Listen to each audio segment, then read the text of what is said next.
Лечение АВМ у детей. Опыт университетской больницы Лиона. Франциск Туржман.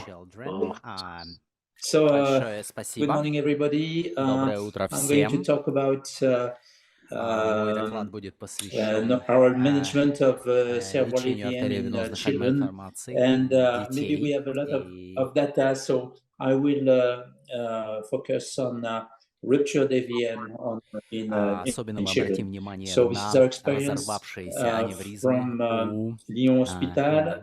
детей. We have some В specificity of pediatric AVM, Лион у нас such существует as специальный протокол, high по rate которому of мы bleeding, and it's the first sign of лечим bleeding in подобных 80% пациентов, of the особенно cases пациентов с versus сорвавшимися 60% in аневризмами. adults. Они And составляют порядка 16% у we детей have a и risk of 33-35% spontaneous hemorrhage у and bleeding, взрослых.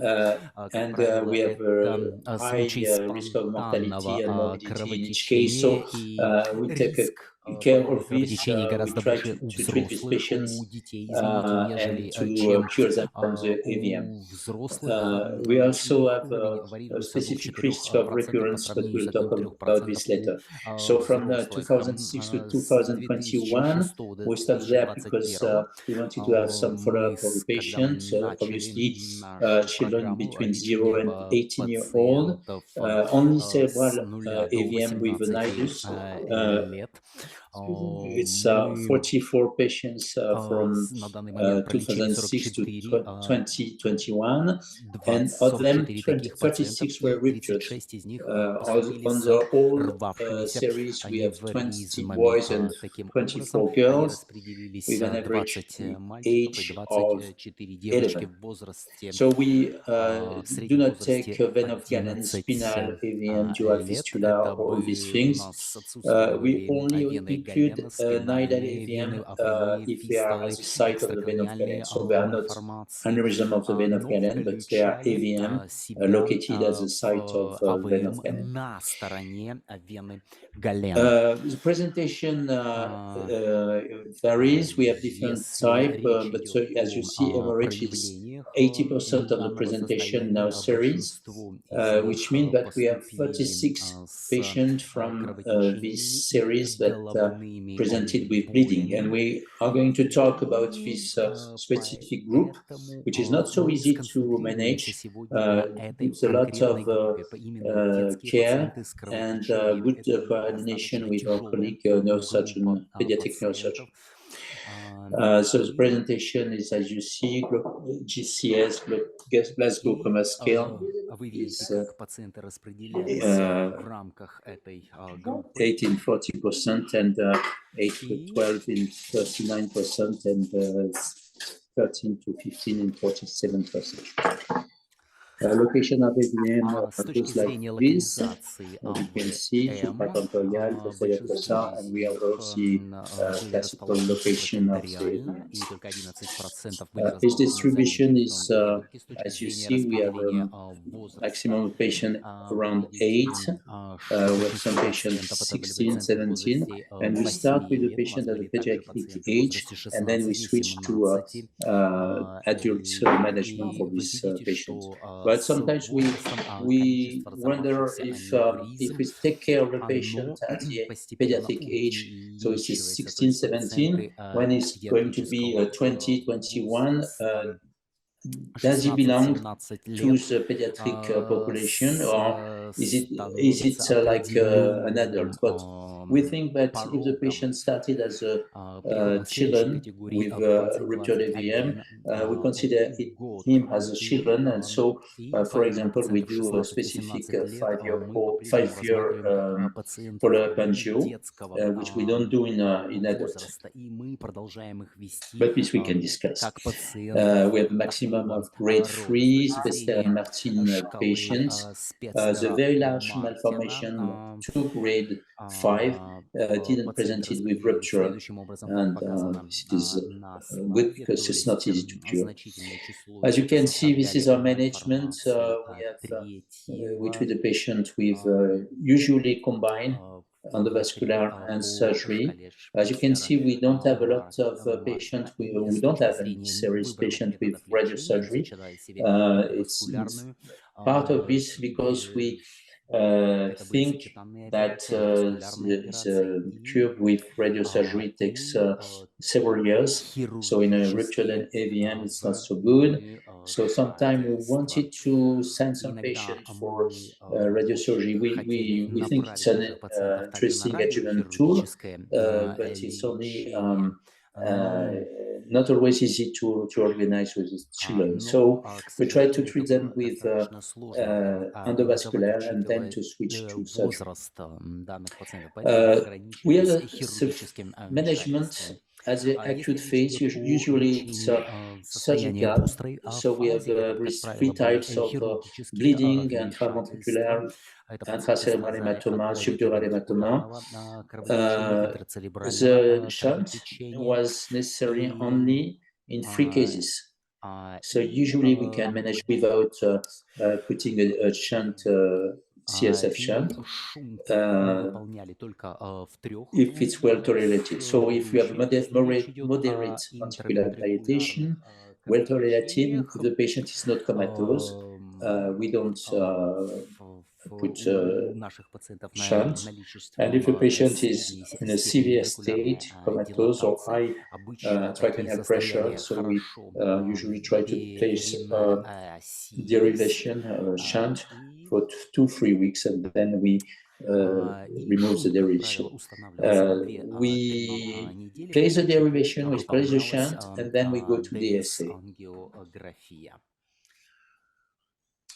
If it's hematoma, usually the hematoma is small, sometimes moderate, sometimes with intraventricular rupture. So we have a normal standard management. If the hematoma is very large, sometimes we have to go direct to surgery. Try to do DSA first, but sometimes it's not possible. I will show you the different situation. So if we can, we do this. We do CT, obviously, we do angio-CT. If we can, we manage to do the DSA even in very acute cases. As you can see in this case, we saw pseudoaneurysm associated with ruptured AVM, and I will talk a little bit later about this management, specific management of pseudoaneurysm. So we had 36 patients. One was treated as an emergency case without DSA. So he went directly to the operating room and was operated of his hematoma and partial removal of the AVM. We have 35 patients that went to DSA, and 6 of them were treated with emergency DSA. So at the time of the DSA, the same procedure, we did the endovascular treatment, obliteration, and sometimes surgery was performed right after the endovascular treatment. And other cases were delayed. So endovascular alone, 9 cases, or combined endovascular and surgery. This is a higher number of cases. We try to delay, and we try to treat them by both techniques.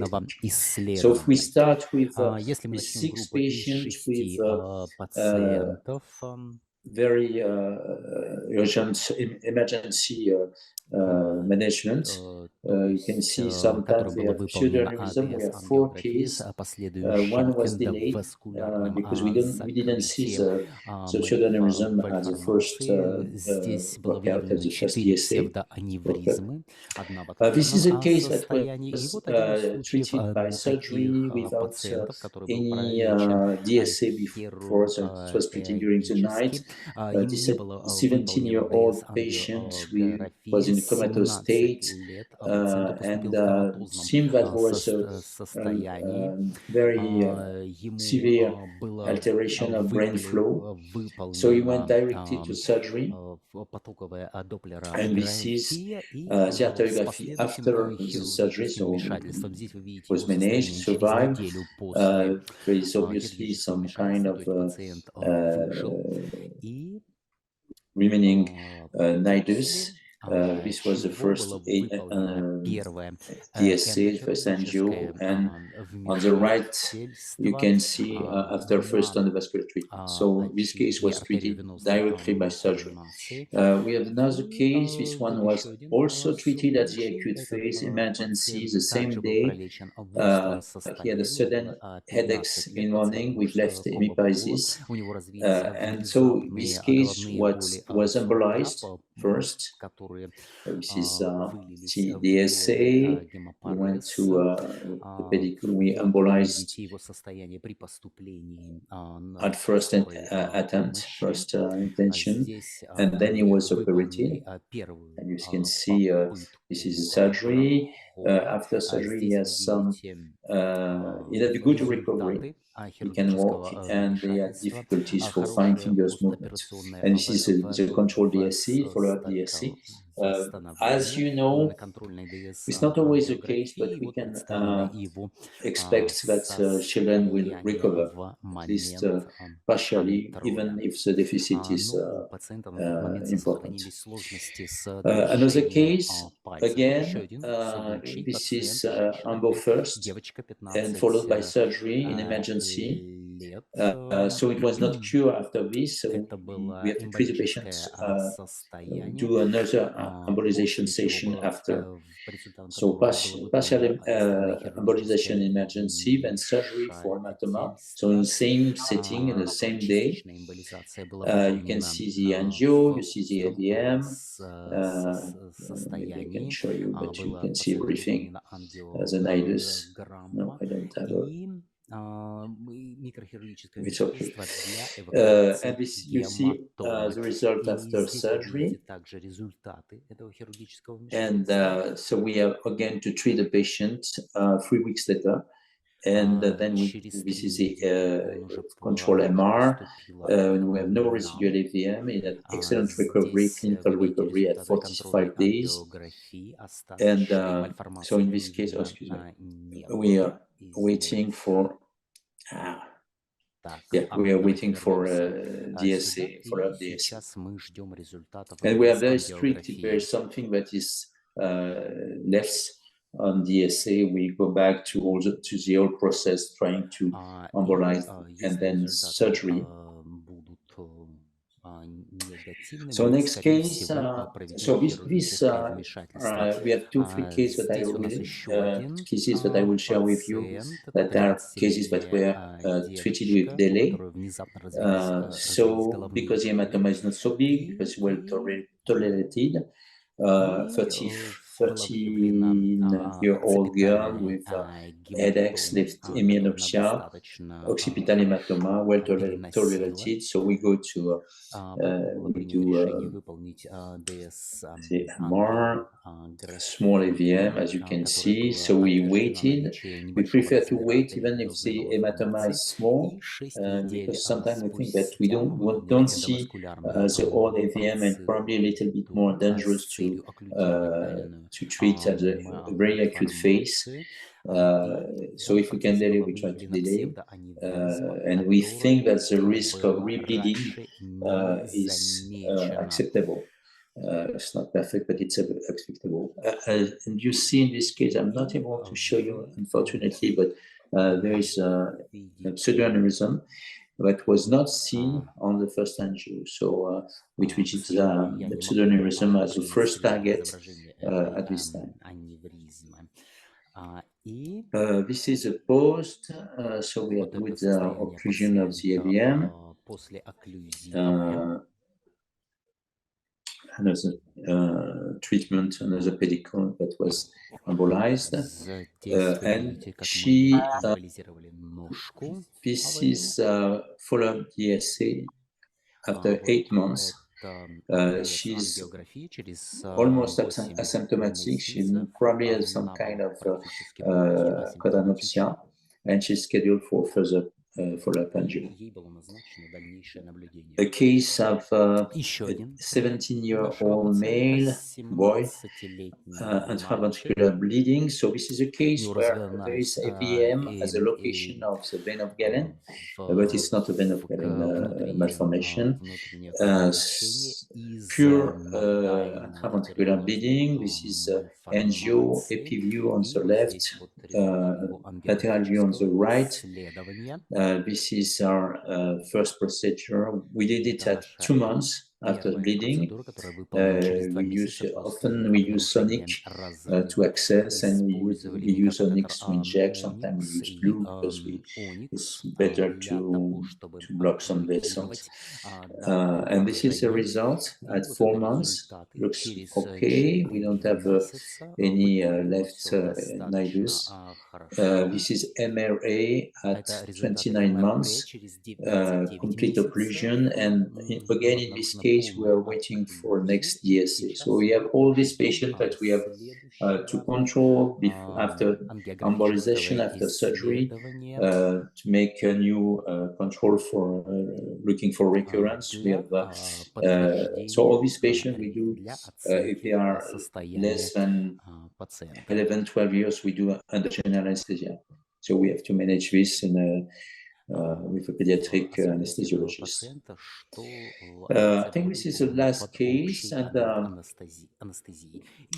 this is we had the complications, not a bad complication. I will tell you about complication of the treatment later, but this was an unusual, I don't want to say interesting, but strange complication.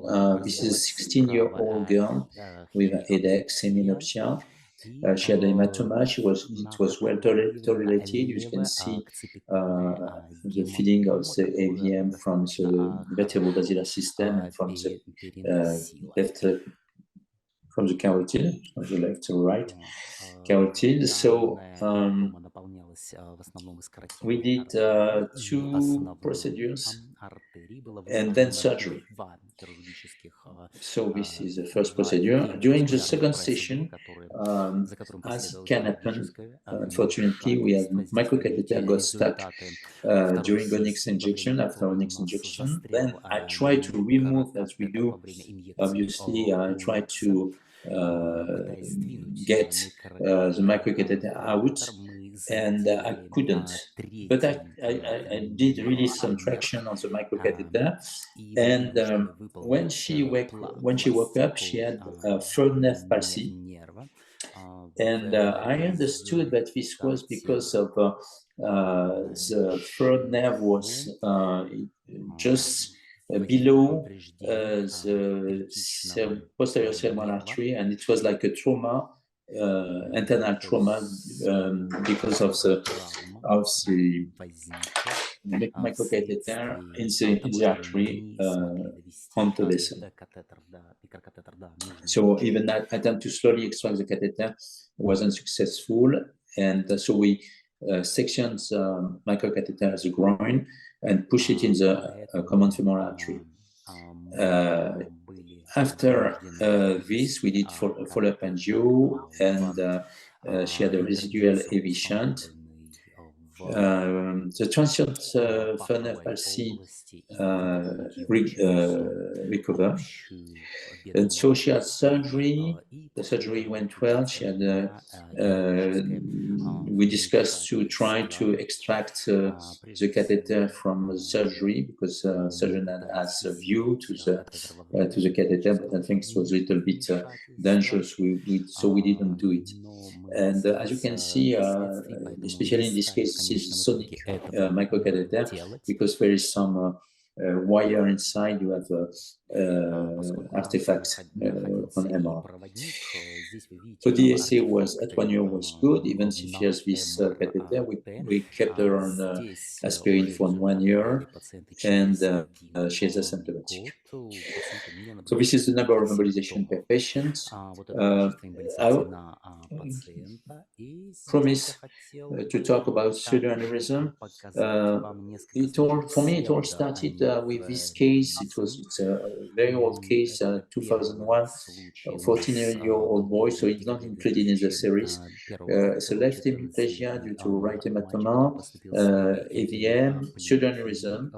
And so I did the angio first, and then, so you can see the hematoma, and he had worsening 3 days later, and you can see that he rebleeds. So we consider that rebleeding was related to the pseudoaneurysm.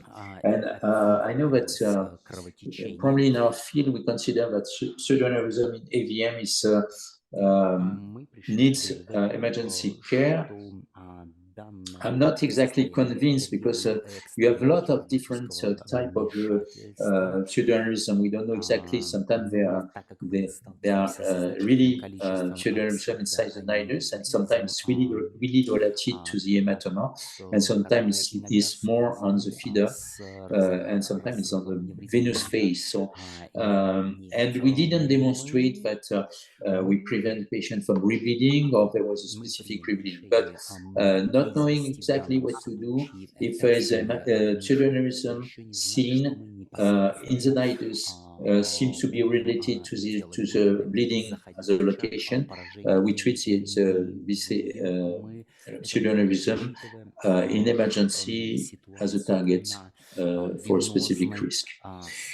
So our surgeons are working on improving the quality of surgery with all the technique that you know as a surgeon, and I will not describe.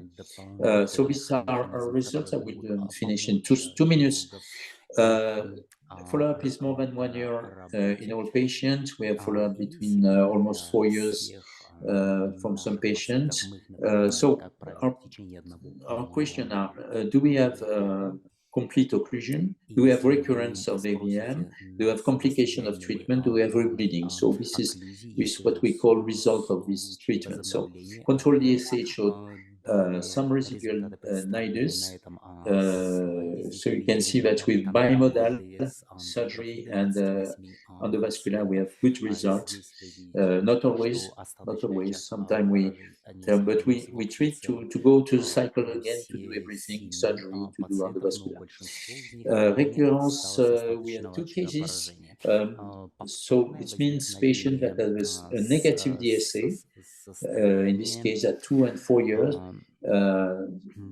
DSA considered negative. We do a DSA later, and we see that there is a new AVM. So it's rather specific of the pediatric population. So we do a DSA at 4 years, at 5 years in all cases. As a clinical result, we had, or I will show you maybe the next slide, but talking about rebleeding, we had 2 rebleeding, one after surgery, one after endovascular. These are the results of the series with the patients treated. We have ranking 0-1 in 13 cases, and with all the treatments we have in 17 patients, ranking 2 in 8, which is, I think it's okay. We had a patient that died, but he was a very severe condition from the beginning, unfortunately. Complication, we have 2. 2, it's one case of the patient worsened after endovascular. Both worsened after endovascular treatment. So one was +1 point on the ranking, and the other one was 2. So if you follow the criterion of Tobas, there was a new paper published. It's only 1 patient because they consider only ranking +2, which is not so bad. And I think I don't want to discuss again Tobas, but the result of the new study showed a lot of complications. So risk of rebleeding, I told you before. In summary, so we try to do DSA 3D angio the same day. If it's well tolerated, we go to we wait. If it's not well tolerated or there is pseudoaneurysm, we try to embolize. If we need chance, we do it, and then Because there's a case, we try to delay it 6 to 8 weeks. We do try to embolize as completely as possible. And when I do the endovascular procedure, I discuss first with the surgeon, trying to target what is useful for him, saying, "Oh, you can reach this part, so I will maybe do the endovascular treatment of the deep part, for example." Okay, the workflow, we don't care. So surgery must be adapted. We do a combination of treatments and 5 years DSA according to the risk of recurrence. So thank you very much. I hope I was not too long, and I'm sorry not to share it with you being in Moscow, but as we say, maybe we hope that next year will be okay. So, do you have any questions? Лично